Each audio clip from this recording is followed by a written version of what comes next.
In this video, we will discuss light-emitting diode. So the light-emitting diode is basically a PN junction, but PN junction made with materials that have a very high radiative recombination probability. So here is a simple Venn diagram for a PN junction. So at equilibrium, these carrier diffusion is balanced by the electric field or the energy band bending built across the junction. When you apply a forward bias as shown in this figure in the right, then you lower the barrier and the carrier diffusion takes place.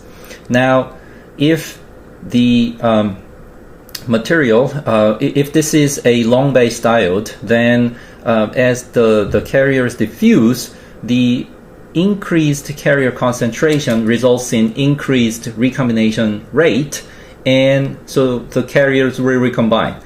Now, if the material has a low radiative transition probability, recombination probability, then this recombination will probably be dominated by non-radiative processes such as Shockley-Hole reed recombination or OJ recombination. But if your material has a very high radiative recombination process probability, then the recombination could be mainly radiative and you get a lot of light coming out of your material, and this is essentially the light emitting diode. So the color or the spectrum of the light that you get would be related to the energies of the recombining electrons and holes. And if you look at the distribution of energy of the conduction band electrons and the valence band holes, they're basically congregated near the bottom of the conduction band and the top of the valence band.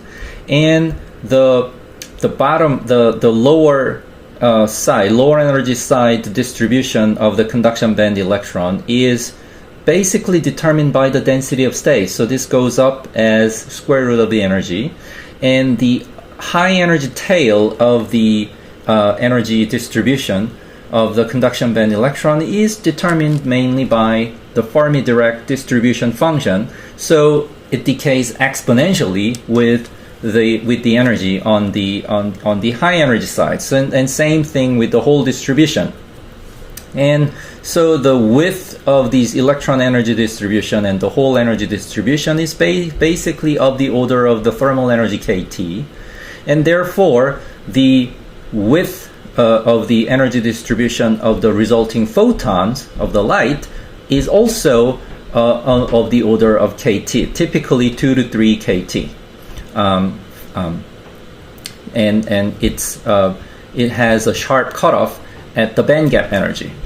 And if you plot the spectrum as a function of wavelength, then of course the wavelength is inversely related to energy. So this spectrum is flipped, and you have a sharp cutoff due to band gap at longer wavelength side, and you have an exponential tail on the shorter wavelength side, which is the high energy side. So the width of the spectrum for a red LED as shown here, centered at 655 nanometer, is about 24 nanometers, and that's again something of the order of kT thermal energy at room temperature. And if you plot the current versus the light intensity, they're basically linear because one electron and one hole produces one photon, so they should be linearly proportional to each other. And if you plot IV characteristic, I versus V, then you get the standard exponential function dictated by your diode equation, ideal diode equation. So here are some examples of semiconductor-based LEDs, light-emitting diodes, emitting various different color. Gallium arsenide is one of the most efficient light-emitting semiconductor, and it has a band gap in the near-infrared region around 900 nanometers. And you can alloy gallium arsenide with aluminum and increase the band gap and push the emission into the visible. So there is a very efficient red LED based on aluminum gallium arsenide. Indium gallium arsenic phosphide is an IR emitting material, and this is a material that is commonly used for communications, infrared fiber-based communications. And then, of course, there is this nitride, gallium nitride-based material, which emits in the blue and green region. Now, I want to have a few more words about nitride-based LEDs because historically, the blue LED was the most challenging to develop. Now, LED is an excellent light source. It has a very high efficiency, and it has a very fast response time, and it also is a solid-state device, so it's very stable, has a long life, and very low failure rate.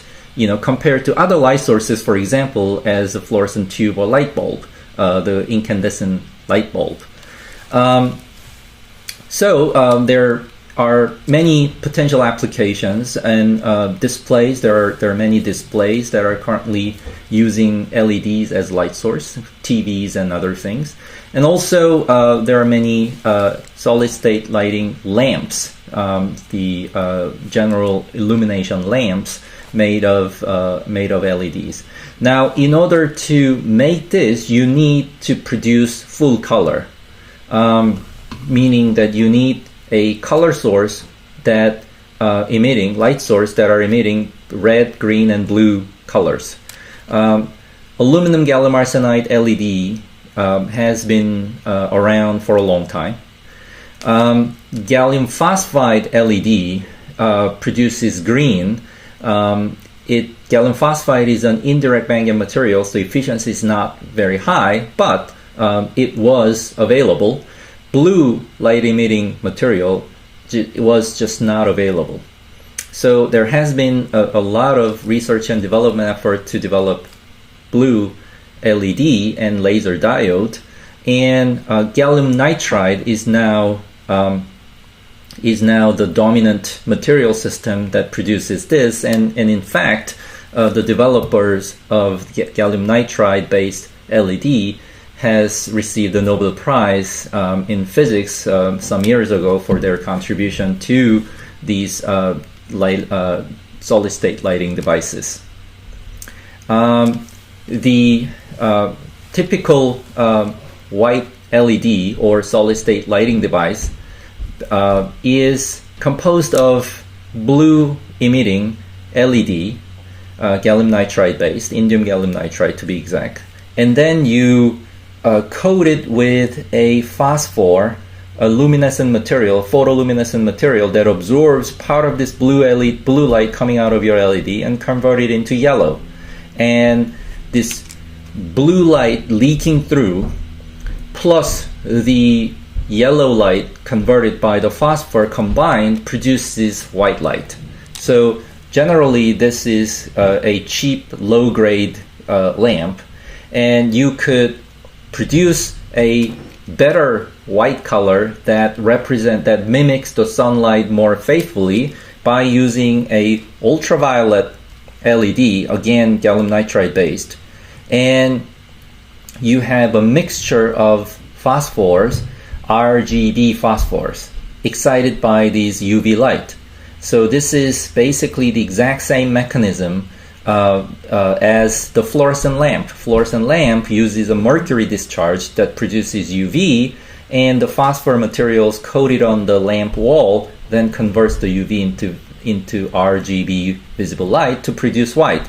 So this architecture basically eliminates the mercury source and replace it with a reliable and high efficiency solid state source made of semiconductor.